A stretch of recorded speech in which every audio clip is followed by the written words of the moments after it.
right, joining us now, she really needs no introduction. Roseanne Barr is with us. Roseanne, thanks for coming. Good to see you. Thanks for having me, Sean. All right. You sent this tweet out. Yeah. Actually, I was hacked. No, I'm kidding. You're kidding. You haven't lost your sense of humor. You started out as a comedian. Well, I want to talk about your background and everything, but I want to get right to it. Muslim Brotherhood, Planet of the Apes, you're talking about Valerie Jarrett. Yeah. And obviously, you can't. What were you thinking when you said that? I know you said people shouldn't defend you. Oh, I just didn't want to get into the whole game of it. That is a political tweet. And, you know, I've been on Twitter for a long time, and I'm always, let's put it this way. I walked away in 2012 when I ran for president of the Socialist Party. And I saw for myself that it wasn't where my values were at, after all. And I began to read more and expand the little tiny bit of sanctioned news that I used to read. Instead, I started reading alternate opinions. I learned more, and so I corrected myself. And now I live, and I told ABC this at the beginning, I will always defend Israel, because I'm a Jew, and I also have family that lives there. In Israel? Yeah. So that is a tweet about asking for accountability from the previous administration about the Iran deal, which Valerie Jarrett is the author of, and that was what was in my head. Okay, let's go back to, you do understand. Now I do. Did you not understand when you tweeted it out? No, I was so shocked that they... Let me ask you, what do you understand? Well, I don't understand a lot, to tell you the truth. The first thing was shock that they were saying it was racial when it's political. And that was a hard one to take. And then everybody started saying I was a racist, which is like the worst thing that you can call a Jewish person, especially one who, like me, grew up with Holocaust survivors. And at age 3, because of that fact, I took a vow to my God that I would always fight extremism on either side, right or left. And for a long time, I thought I was fighting it on the right by being really left. And then I just slowly woke up and saw that both extremes are not where my values are. My values are in the middle. And I believe that we have the right to ask for accountability for where our tax money goes. And when I ran for president in 2012, I ran as the representative of the Black Caucus of the Green Party. And they trusted me so much. Black people chose me. And I was humbled by that. And I ran on an anti-racist, you know, Clinton's drug wars, and what that means, that 1 in every 4 African-American males are in prison for pot, and lesser. I mean, it's just, I'm very informed. I'm not, you know, I've always been political. My comedy is political. Do you see now? Yeah. In other words, what I guess I'm trying to ascertain, Roseanne, is that the reaction was universal. Well, it seemed that way. And, well, in many ways it was. What do you see about it now? I mean, in other words, I know you tweeted out apologies. Yeah, I did. This is an opportunity to really talk to people. Well, I've apologized a lot. It's been 2 months, and I feel that I have apologized and explained and asked for forgiveness and made recompense. That's part of my religion. You said that to Rabbi Shmuley. Yeah, because there's 4 parts of being forgiven in order to come back into your own good graces. And I was so sad that people thought it was racist.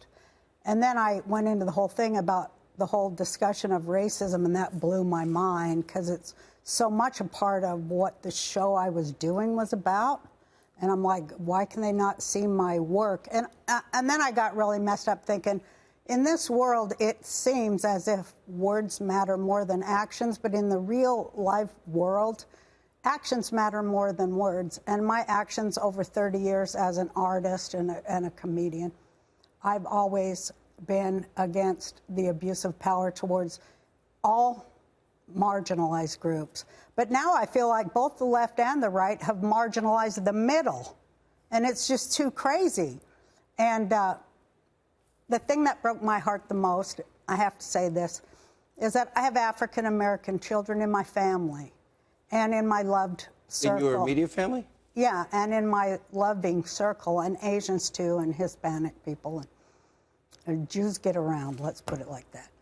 But I felt so bad for those kids because I love them, and I didn't want them to think of me like that, you know?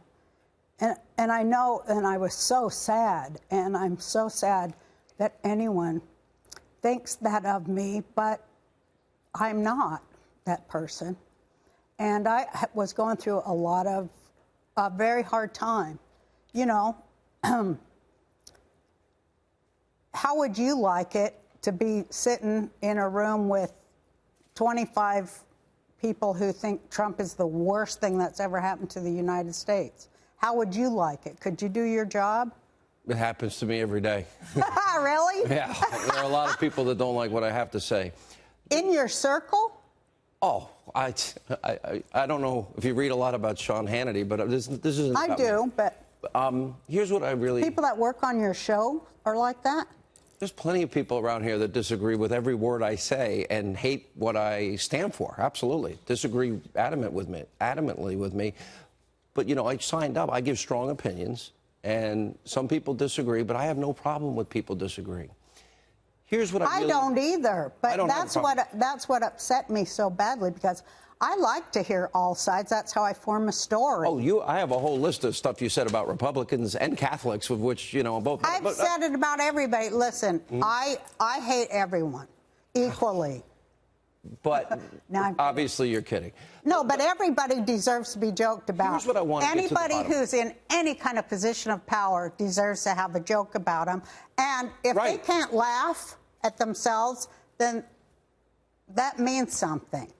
If you can't laugh at yourself first before you start laughing at everybody else, that means something. Isn't that how you started your career? By the domestic goddess? Yeah. And you poke a lot of fun at yourself? I tell more jokes about myself than I do anybody else, because to me, comedy is very personal. That's what makes it funny. That's what made people like the Roseanne show, because they saw themselves in, or had an aunt, or, you know, their mom or their sister. Somebody in their family was, you know, a loud, outspoken woman who loved her family.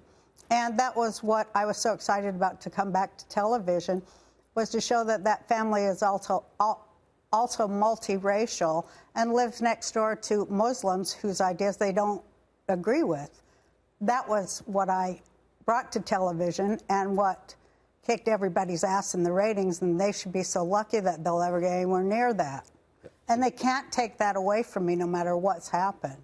I guess this is an opportunity. There are a lot of people, Roseanne, that are not on social media. Yeah. Maybe haven't read your apologies. Yeah, they're smart. I can put, well, they probably, are you off now, Twitter forever? Well, my kids took it away from me forever. Well, you could always get another phone. But here's, I think, a very important thing.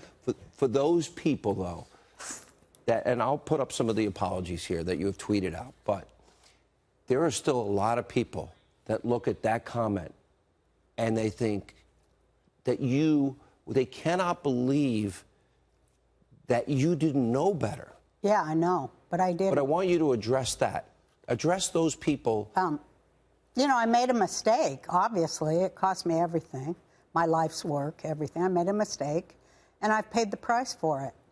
But no, I did not know she was, like a lot of Americans, including a lot of people of all types, they didn't know either. I read that you said that you didn't, and you had this crazy video this week. What was that? I was so mad. Well, I was filming this thing to, you know, my real apology, which followed it. But everybody was like, well, you're not addressing this correctly. And so I just lost it, and everybody started laughing. So I go, put it up there. All right. Because it was a joke. Valerie Jarrett is watching now. Oh, she said she wouldn't watch. She said she wouldn't, but she'll hear about it. Yeah. So my question is, I want you to address her. Because she was, and maybe not just her, but maybe people in the community that are so outraged about it. I want you to address them from your heart and tell them. Here's what I have to say. Let's talk about it. Let's really turn this into a teachable moment. We need to talk about race and everything that's connected to it, including not knowing that someone who looks like me, her skin tone is like mine, and I'm brown. I didn't know she was African American. I assume because she was, from Iran and lived in Iran for such a long time, and writes about how she and Barack Obama hung out for a long time, and the reason they were so tight and such friends is because they don't like the idea of American exceptionalism. They like that, every country has its own culture and we should respect them and this and that. Okay, that's kind of a globalist way of thinking, but I'm like, I can talk to people like that. But I don't think a state that kills gays and, stones rape victims, and is a brutal, where people don't even have drinking water and they have no rights, women have no rights. I don't think that is like America.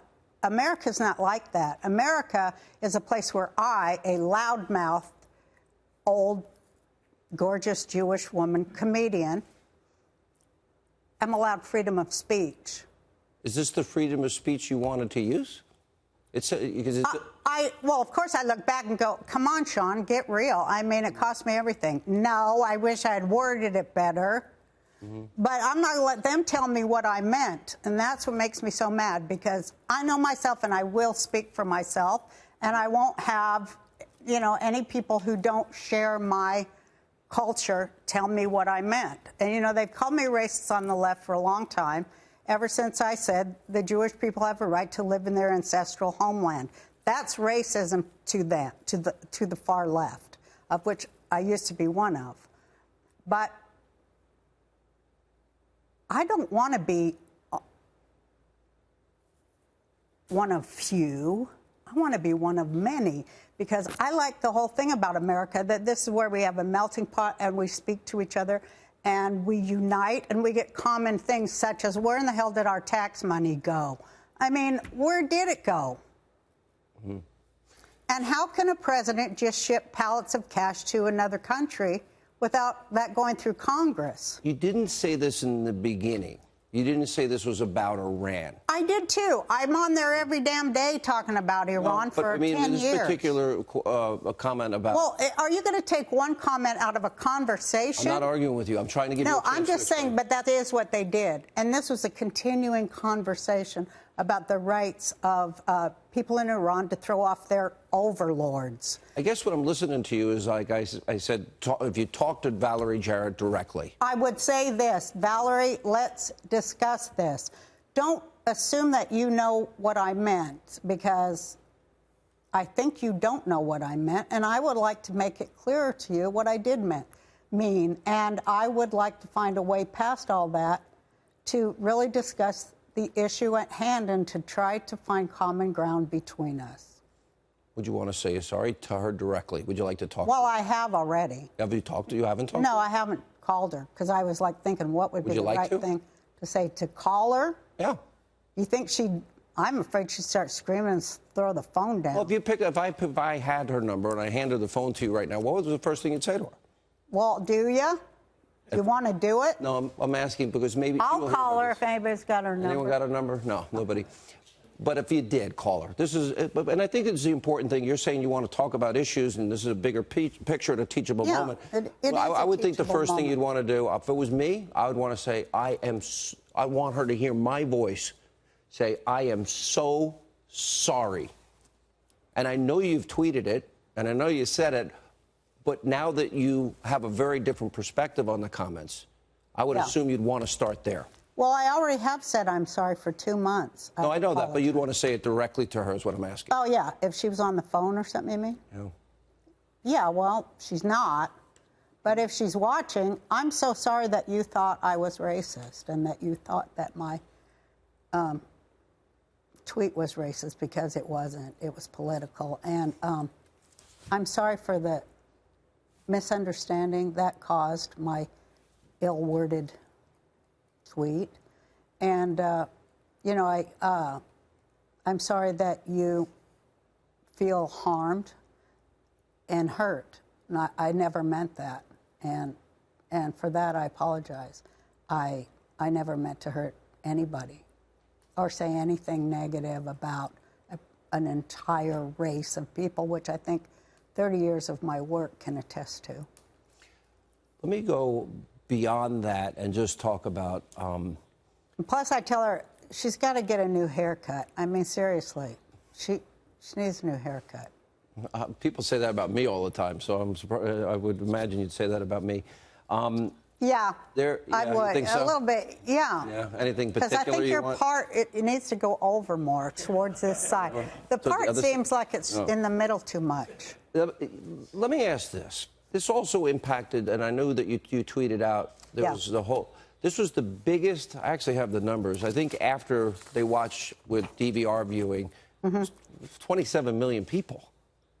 I mean, this is not... Yeah, and of course I want to apologize to all of them, too, and say, you know, you've heard my explanation, the first part of this show, and I hope you'll try to understand me and accept my apologies for the part in this big misunderstanding. Let me ask you, you also did it at like 2:30 in the morning? Yeah. You were on Ambien? Yeah. Were you drinking? Yeah, I told you that. It was Memorial Day. I had 2 beers. Just 2? Yeah. Okay. Do you take Ambien a lot? I can't drink. Do you take 2 beers? And there's a whole other... There was a whole lot of other physical things going on in my life, too. Now, do you want me to talk about that? Well, I've actually... You know, I actually have read it a lot here. about. Yeah, I just saw what you did. Okay, I've read a lot about you, and it's actually I didn't know all of this. Oh. You have said in the past. You said once to Larry King that you suffer from multiple personality disorder. Well, I don't suffer from it anymore. You don't. I enjoy it. You enjoy multiple personality. Now. Okay, and you said that you just do crazy things and you don't really know you do or don't want to do. Well, does that still happen in your life? No. Well, I guess it does if you're drunk. You called it. Do you get drunk a lot? Do you have a substance? No, abuse? No. You also once said. I'd love to develop it, though. You'd love to develop an alcoholic. Drinking, You like drinking. You wish you could drink. You just said you can't drink. I know. I have no tolerance. I take 3 kinds of antidepressants every day. Yeah. No, 2 kinds now. 2 kinds. One's a blood pressure pill, so that's 3. Okay. I take an antidepressant and a blood pressure pill, and then I take some more antidepressants. Then I read in the Seattle Times when you were out promoting your book, this is in 1994, your father abused you sexually. Well, that I'm Your not. mother psychologically, that you would cover yourself in ketchup, lie on the floor, play dead until little Roseanne cried because of allegations your parents would deny they... No, that's wrong. I put the ketchup on, laid on the floor for a joke, for when my mom came in and she'd think I was dead. How old were you when you were sexually abused? Well, now I have a whole different view of that. You don't think you were sexually abused? I think I was emotionally abused. And you said your mother's psychological, your father's sexual. yeah, everybody in my whole family's messed up. Do you think you really... Serious question. Because you've said in multiple interviews that you had multiple personality disorder. Yeah. So I guess the question then is, do you think that any of this plays into... Like, I have some... You've had crazy moments. Let's just be honest. We'll call it what it is. Well, you shouldn't call a mental health patient crazy. Okay, you've had some very... In fact, that's one funny thing that Tom Arnold said. Never call a crazy person crazy. Crazy? Oh. And that's an interesting But I have story. mental health issues. Yeah. How are you? How bad have this gotten for you with that? Terrible. How bad? Tell people. As bad as it gets. You ever institutionalized? Honey, that's like going to the beach for me. Seriously, I've been hospitalized a lot. Yeah, several times. Yes. Do you think, in a lot of ways, I love comedians. I've watched everyone from Richard Pryor. I watched Chris Rock. I watched every stand-up comedian. I watched you and everybody. And it seems, and I might be way off base saying this, and if I am, tell me, that the creative You're genius... way off base. Thank you. No, okay. The creative genius for comedians, it's like their blessing is their curse. It's like they have this ability to be funny, but... And being a creative genius. No, I'm serious. No, but I know I am. But anyway, no, but I am. You're a domestic goddess. Yeah. Understood. That part of your psyche or brain is really close to the madness. They're very close.